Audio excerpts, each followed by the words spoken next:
Welcome back to Advice from Your Advocates. I am really excited to introduce you to our guest today, Matthew Lesko. If you are at least 30 years old, probably even 25 years old, you'll remember Matthew Lesko as one of the premier people, if you ever had insomnia, stayed up late at night to watch these infomercials. You know, there was a lot of bad guys out there doing infomercials, and I feel like Matthew Lesko was a good guy. Always felt that. I bought his book back in the 90s.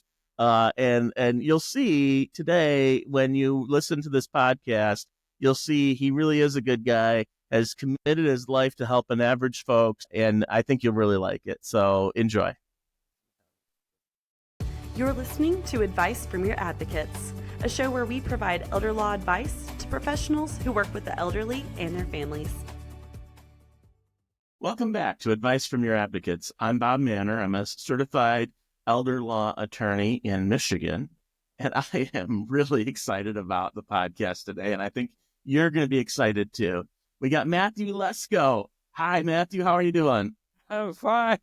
Still alive, still above the ground. A lot of you guys are listening, and you might recognize the voice. If you saw the picture, if you're watching on YouTube, you would know who Matthew Lesko is. If you're at least 25 years old, you will know who Matthew Lesko is. He is famous. He is one of my favorite infomercial people. I bought his book, and he's just fun. Yeah, I'm a big fan. So tell us a little bit about yourself, Matthew. I'm just so excited to have you on the podcast. Tell us a little bit about yourself. Well, I'm old as hell. But I'm still, I can't believe it. Yeah, 81, I'm having the best time of my life. If I knew 81 was going to be this much fun, I would have got here earlier. I don't know what the hell I was waiting so long to get here for. Yeah, I mean, it's just wonderful. My heart is open more.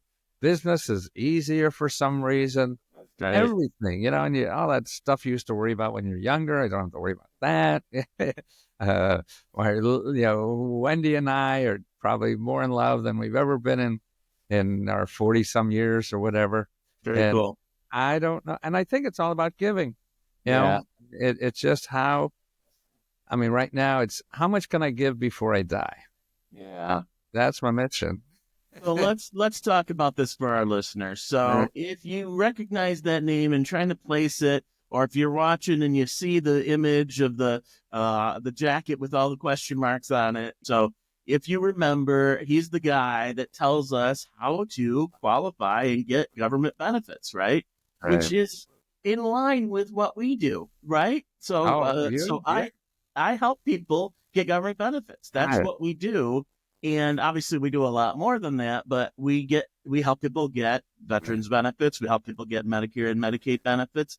And so I'm really excited to have Matthew Lesko. I've always been a fan for the last 30 years. And so I'm just excited to have you on here. And I wanted to remind people of, you know, who you are. If you remember from a few years ago, you'd see those commercials with Matthew walking around with the outrageous suits on that have all the question marks over it, right? That's right. Still do. Yeah, exactly. I know, you know, I bought your book. What are we doing now? Well, the same thing. I mean, I guess I've been a failure in my life because I've been sick of shit for 40, 50 years now, and people still don't realize it. And actually, I'm getting a little better maybe in my show and tell. This is what our country is, our gross domestic product. So that's how much money every year. And this yellow part is what's involved in capitalism. Yeah. What we all know. We all know how to go Google and how to buy stuff that we need and things like that. What we don't know how to use is what I call our giving society. So this is the capitalist society. This is the giving society. So that's 40% of everything in our society is people that are giving you things. And this is government does that, nonprofit organizations, and people don't know how to access that because they're not allowed to advertise. The Giving Society has no advertising money. The Capitalist Society, 90% of their money goes to advertising. So maybe the Giving Society is in Google, but you'll never find it. And that's a pity. And now with, half of our country, I feel, can't afford a $500 bill, that are living, the middle class are getting squeezed here, and they're getting less and less of the pie. So you have to start learning how to use this, at least in my mind, but I'm biased. Don't trust me. Anybody selling you something, I advertise on Google, so you can't trust me either. And it's a pity because, see, what frustrates me is, and when I started this business, I was really helping Fortune 500 clients get all this. Right. And I'm from Wilkes-Barre, Pennsylvania, a little coal mining town. Nice. I didn't know anything about this stuff. So, like you as a lawyer, probably, you didn't get in the laws, you didn't know about this stuff. It's pretty complicated stuff. Right. And but it surprised me so much. Man, and these millionaires were coming to me and finding how to get money and help to do things in life, and I'd show them the programs and whatever. And after a while of doing that, about 5 years, and that was the first successful business. So I got an MBA in computers and a computer company that failed. Failed. But now and then I thought, God, I'm helping millionaires become billionaires with free money. And I think of people in Wilkes-Barre that don't know anything about this. Yeah. And I thought, growing up in Wilkes-Barre, I thought government was the DMV and the post office. Right. And that was it. And the tools and how big this is and the wealth and the programs that millionaires could become billionaires. So why don't people struggling know about this stuff? And so that's my mission now, is to teach them how to do it, where it is. And I think but most important about that, it's where it's not. We all have preconceived notions, like we about lawyers or about anything. Right. And it's wrong, because we got a little piece of information, so we think that's the world. And it's not. Are you online? Can you go online? I could show you something or not? Yeah, probably not. Yeah. Okay. Well, if you went to, or your assistant off camera, if she went to findhelp.org. Findhelp.org, okay. Findhelp.org and put in your zip code. Okay. And if you put in your zip code, you put in my zip code, I'm in Washington, D.C., so that's not typical. But there will be 3,000 to 4,000 nonprofit organizations that help you with any kind of living expenses. That's fantastic. Thousands. And you Findhelp.org. That's great. So Savannah, our producer, just pulled that up. And currently in our zip code, it's 2,281 programs that can help people. See, the 2,200, and not just one. Right. 2,000 programs. People want to give you money. Yeah. See, everybody there wants to get your money. People. Matthew, I want to talk a little bit about this, because you and I both face a little bit of criticism sometimes that we're exploiting government resources. And the reality is exactly what you just said. I love how you presented it, is that the folks that have money are already doing it. Now, I'll use this analogy a lot for what we do.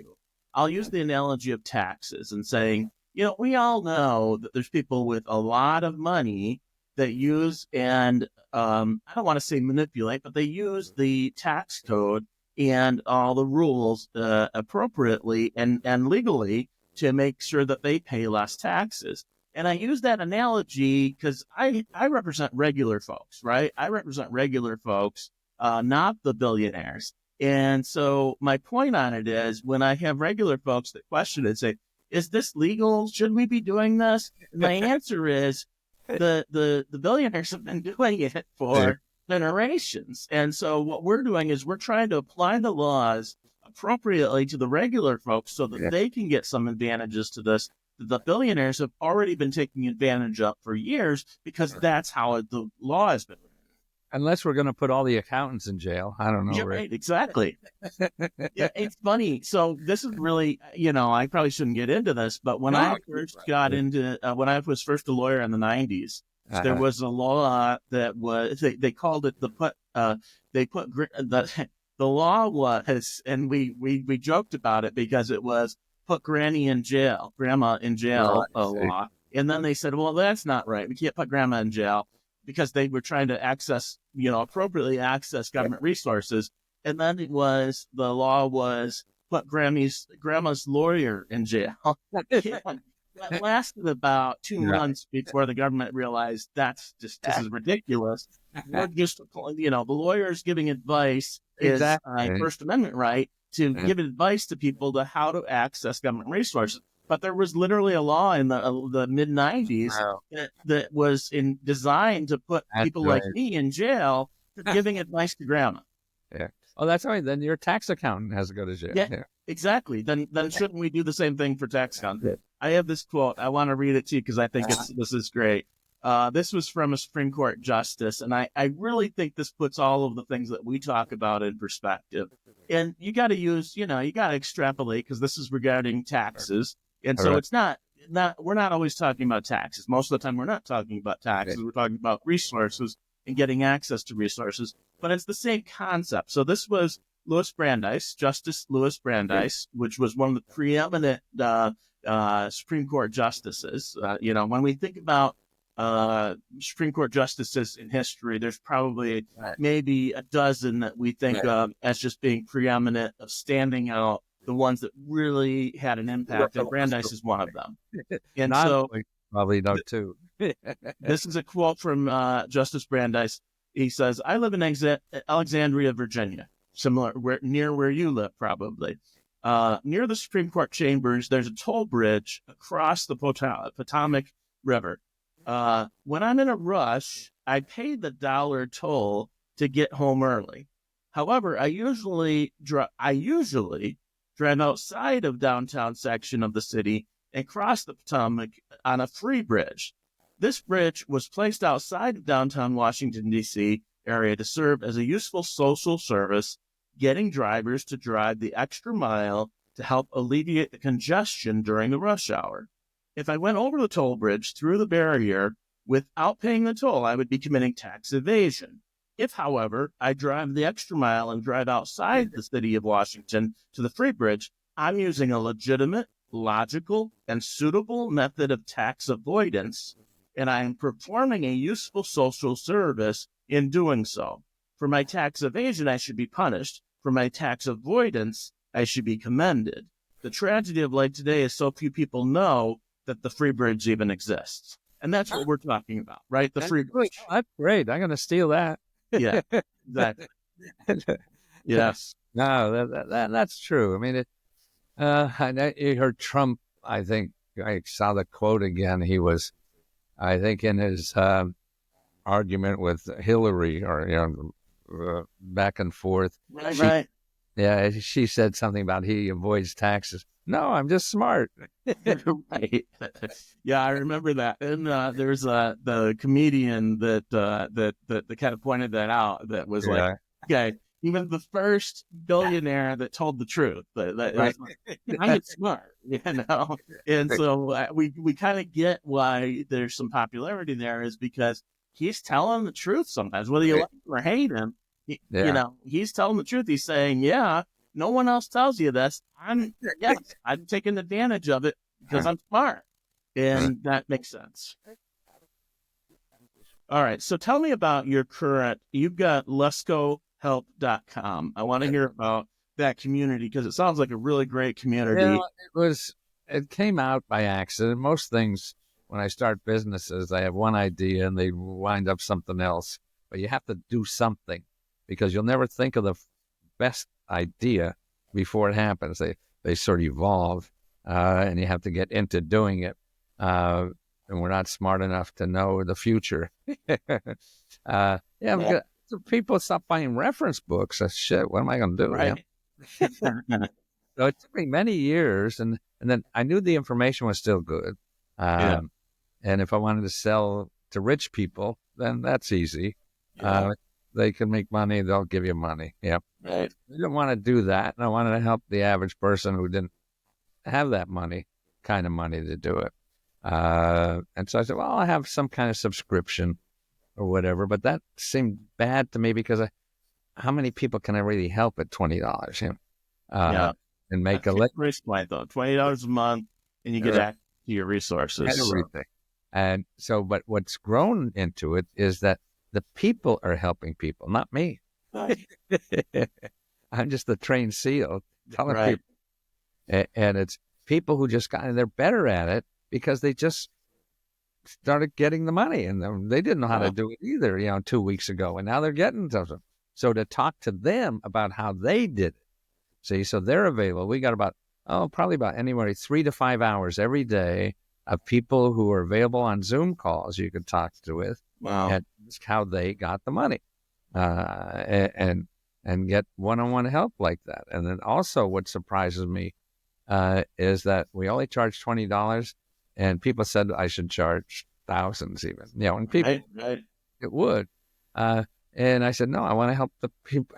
If you have thousands of dollars to spend on that, you're not interesting to me to help. And so I wanted to $20, but it's so profitable. We give 40% of our money back to people. Amazing. So every month we give like anywhere from $50,000 to $70,000. Wow. Back to members and personal grants. That's great.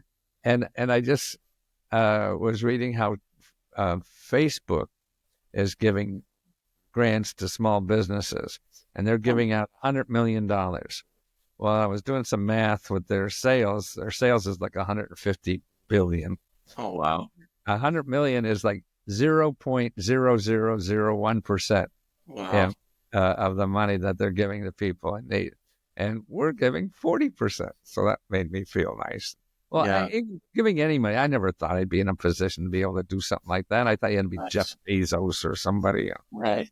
A schmuck like me from Wilkesboro, Pennsylvania, could do something like that. It is so nice. But more importantly, it's the giving part. And that's why I see why people are helping people, because they realize how selfish it is to give. And that's sort of believe a lot too. Interesting. Yeah. So what you're saying, I absolutely completely believe in that, the community part of it. So I'm part of a number of groups, but one of them is a coaching group of lawyers. And so there's the coaches, which are great. They're very smart coaches, great coaches, but everybody in the group recognizes that we're getting more from the community than we are from the coaches. Right. So we get, we have the leaders, fantastic. Right. They're great. They're smart, good resources. But the reality is it's the community. It's the other people in the group that are really advancing our goals and helping us achieve, some things beyond just business success. Like we all, it's nice to have business success. You and I can both acknowledge that's nice that we have business success. But once you get there, it's like, okay, what do we do with this? Right. You've been at that point for quite a while to say, okay, how can I have an impact on society? How can I actually make things better and actually make, move society forward in some ways beyond business success? Business success, I heard, who was it? It was some celebrity I thought recently I heard do speaking and answering some questions, and he said, I think it was George Clooney actually. George Clooney, he said, success teaches you nothing. It's the failures that teach you. And so when you get success, then what do you do with it? What do you do with it? Too many people think that that's just the end all be all goal. And it sounds like what you're saying is beyond that, we want to have an impact. Great. We've had success. Fantastic. That's lovely. What do we do now? And that's having impact, giving back, trying to move things forward. No, I remember, in the beginning of my professional life, going to seminars and everything, and they teach you about success and what to do with success. And I said, well, God, that's sort of like the easy part, Right. You get the money, you go to the bank. What do you got to know more, But you have to prepare for not success, prepare for failure. Most things are going to fail, and that's what you got to prepare for. But you prepare. I remember MBA sort of taught you how to run businesses perfect. Well, no business is ever perfect, and you really have to train yourself you're going to open the door every morning and it's going to be all fucked up. Yes. That's what you have to train for, not just when everything's working. No, that's just lightning happening. Absolutely. And that's true. And that's the thing is, we say this, there's never actually a success where there's not going to be those, stumbling blocks. There's not going to be those failures along the road. That's part of it. And I think that's frankly one of the biggest lessons of succeeding is realizing that, that those stumbling blocks, those failures are just part of the process. Yeah. And it's also, that's the only way you grow. You're not going to grow in success because you don't learn anything. Yeah. Except how to hide money or something. Yeah. And so the failure is growth. I mean, the biggest setbacks I had were huge growth stuff, and the important parts of life. They're the important parts of life. And we're all organic, I feel, like a tree or a flower or everything. We're here to grow. Absolutely. To get the environment for yourself to grow so you can grow the most in. And how you going? And that's what retirement is. That's not growing. So if you're not growing, what the hell are you doing here? Yeah. And Matthew, one of the things I want to compliment you on, because this is my goal for my life. I work with a lot of older folks, and sometimes older folks get to the point where they just choose not to adapt anymore. They choose not to embrace new technology and things like that. And my goal for my life is to never resign to that. Never resigned to, that's new, that's complicated, I'm not going to learn that. And I feel like that's exactly where you're at. Did you say you were 80 years old? 81, yeah. 81 years old. So I love the fact that you're 81 years old and that you realized that selling books wasn't going to get you where you need to go. And now you've developed this online community. That's exactly where I want to go. I want to have the folks that listen to me, think about is don't just because you're aging doesn't mean you have to, follow that process of saying, okay, well, that's for younger people. No, I can learn that too. I can learn the new technology. I can adapt to, realizing that people aren't probably going to buy a resource book anymore, things like that. So I really admire your path that you've followed. And I recommend that, and I hope I follow it myself. Right. Oh, nice. Now, but what I found, though, is that if you have success, that becomes a handicap in growing. Right. Because you found something, you worked your ass off and find out this works. And then the fucking world changes on you. Yeah.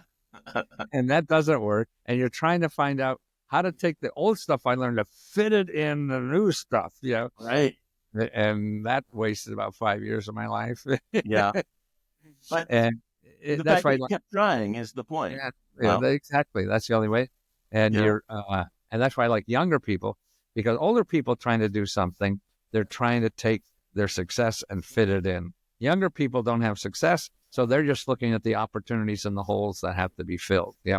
And that's why I like hanging around younger people more, because they're looking forward and not dragging success with them, trying to make it fit in again. It's over. And one of the things, and it sounds like you and I are on the same page, it's about helping younger people develop too. It's I have folks that I realize that when I am developing younger people, they may go on and do bigger, better things outside of my organization, outside of my firm. And I'm happy with that. I want people to develop. And I realize that when I'm, helping them develop their professional growth, that it might not benefit me in the long run, but I just feel like that's an appropriate thing to do. And I'm proud of the fact that they go on to do great things, once they leave the firm and things like that. No, definitely. I mean, I think that's what we invest in ourselves first to grow. Right. And then after that's done, then we invest in the new people who are coming along. Well, I've monopolized a lot of this because I'm really interested in you. And like I said, I'm a fan. So I've monopolized a lot of this, just kind of talking about my interest. I really want to kind of focus on, can you give some tips to our listeners of how they might access some of the resources that you provide? So give us some of your best tips. Well, anything's going to take work. Yes. And that's what, to me, marketing is all about making you believe it's easy to do anything because you give them money. And that's Whether you give some money or someone money or not, it's still going to take work. You may get lucky as hell, but not. And so that's what, to me, all the marketing in our country, and that's what we're very good at, marketing.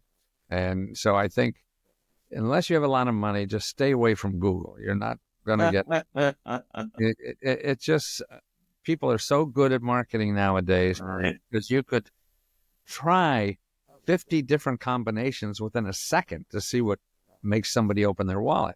You know, for the days when I first starting, with direct mail is how we marketed. It took 5 months to see if anything works. Right.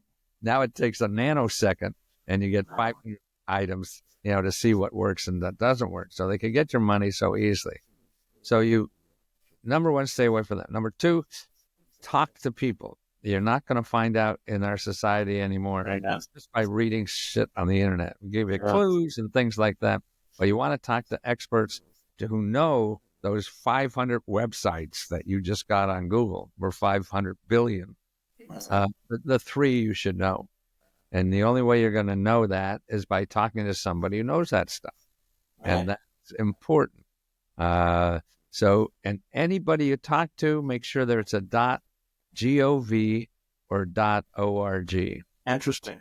Because .coms that want money from you. I mean, I'm sure they're good ones. If you don't have money, you just can't even play that game. And there's too many people that don't have money to get in that game, and they're trying to get out of trouble playing the game of .coms. And you can't. You got to play the other game, which is 40%. So that's a lot of playground to play in. So that's what you have to do. You have to call people who are in business to help people like you, okay? Because they study it every day. So if you want to start a business, then you would go to this website called americassbdc.org, americassbdc.org. These are free consultants in every county that will help you start or expand any business at any age, at any income, whether you want to start a business, whether you want to start an inventor, or want to start a nonprofit, or you want to invest in real estate, anything. Give you all the free legal help, marketing help, help you find money, anything you need to start something. And there's dozens like that, not only this group, in every county to talk. That's who you want to find. That's who you want to talk to. And that findhelp.org, if it's any daily expense you have, you can't pay your rent, you can't pay your, you got to fix up your house, you got to get more job training, you got to even get legal help or whatever. That's all free in there. And as Bob said, he's got 2,000-3,000 organizations in his zip code that give you that for all free. Now, when you call that, say you want rent, well, with him, you can have 50 to 70 organizations in any city in America that helps you with rent for free, helps you pay rent. Okay, now, how do you use them? And that's your fish in the barrel. If you put rent grants in Google, you'll get literally 500 million. So it's not even worth trying. So you got 70 people, they're all nonprofit organizations. They're all there to help you solve a rent problem. Now, they're all not going to be able to solve your rent problem because they're all usually for separate groups or whatever. So you have to fish through that, finding the right lawyer, right? Oh, I got a lawyer here. But he doesn't do stuff for seniors. So he's not cost him a lot of money to go up the learning curve, right? But more importantly, if you take those 70 organizations and start calling them, hey, I have trouble with rent, and you don't have to know what to say. Can you help me? And they'll say yes, no, or maybe. So if they say no, then you ask them, can you suggest somebody else that could help me? Right. So if you find Bob with and he's a lawyer, and maybe you don't need a lawyer that helps with seniors, but you need a tax lawyer. Well, he probably knows because he's in the business, of helping people. So that's what all these people in the business are helping people pay rent. Know other people who do that. They go to the meetings and find other people, and they know they know what will be on the internet next week or next year because, they're ahead of the curve like that. That's their cool tool. And if you have to learn how to use that, then you learn how to get through the internet without knowing anything. And it's skills we all need. We all know how to do. We all know how to make a phone call. We did that before the internet. And so that's how you really find something. And the other thing, it's just that because it's difficult, you want to solve problems that are important to you. I mean, you can solve them easy. If they're easy, fine, but you'll probably give up because it's not as easy as you think. But the help is out there. We live in a country that has, 40% of our country is here to help you. So we have a giving economy that you pay for, we all pay for, and nobody knows who to use, but the fat cats know it. And, we have Elon Musk, is hooked to the hip of Trump because he's already got $5 billion in government money. Yeah. And he wants more. That's why he gave Trump $150 million for his campaign, because he wants more. And that's all these high-tech billionaires now are all down in Mar-a-Lago now. How are they going to get more money from the government? The average person on the street thinks there's something bad about that, which is stupid. But if that's a philosophical question, you have to follow your heart. And but just to realize it is there. You have a problem to solve. You live in this country. You don't have to be certain income. Everybody says, "Oh, I make too much money." Yes, for few programs, but that's a really good point. Yeah, the 80% of the programs available have no income requirement at all. Right. So that's an excellent point, Matthew. That's one of the things I hear all the time. And even when I'm trying to help somebody and I'm looking at their actual information, so I'm face to face with somebody, often people will say, "Well, I hear what you're saying, but there's no way I can qualify for that because I make too much income." That's not how programs are income based. And so it is one of those things that there's so many ways. I really liked what you said there about how the people that are willing to keep asking the right questions to the right people. Right. That's what just to summarize what you were just saying there. It's asking the right questions to the right phone number. Right. And that's the key, is when you Google it. This is why you're saying avoid Google. When you Google it, there's going to be 90% of the responses from Google is somebody trying to sell you something of whatever it is that they have to sell. It's not necessarily going to solve your problem. It's just, this is what I have to sell, so I'm going to try to sell it to you. Nothing wrong with that, but it's really hard to sort through that and get to the people that say, okay, this is actually the resource that I need, and I may not know how to ask the right question. I train my staff this way all the time. I say, look, most of the people that are going to be calling us aren't going to be asking the right question. They may be asking for a power of attorney. They may be asking for a guardianship. If you're asking for those things, there's some problem. There's some background problem. You don't call and just randomly ask for a guardianship or a power of attorney unless there's some bigger problem that's occurring. And then, so we got to address the real issue, not just the question that they're asking. And I think that's what your point is. If you call the right people, they'll know that. They'll know that you don't know exactly what question to ask. And that with the right people, even if they're not the resource, they'll point you to the right resource. Yeah, no, I think you don't ask for money or whatever you think you need. You just say, I need help. Right. So if you're in the right, area, then they know the questions to ask you to find out what kind of help you really need. Yeah. Right.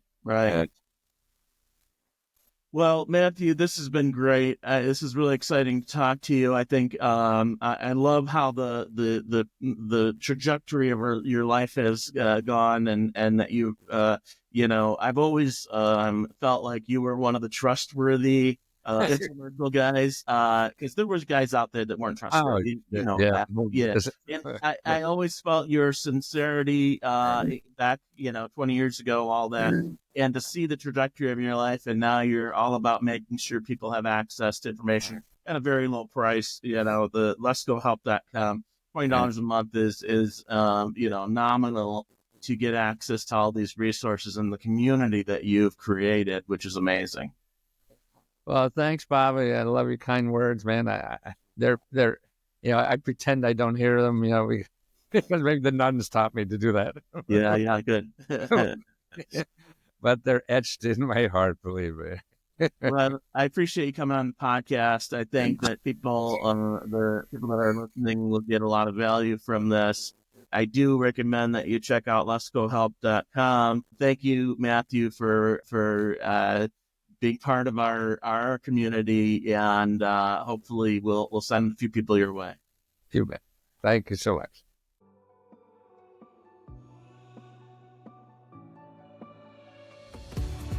Thanks for listening. To learn more, visit mannorlawgroup.com.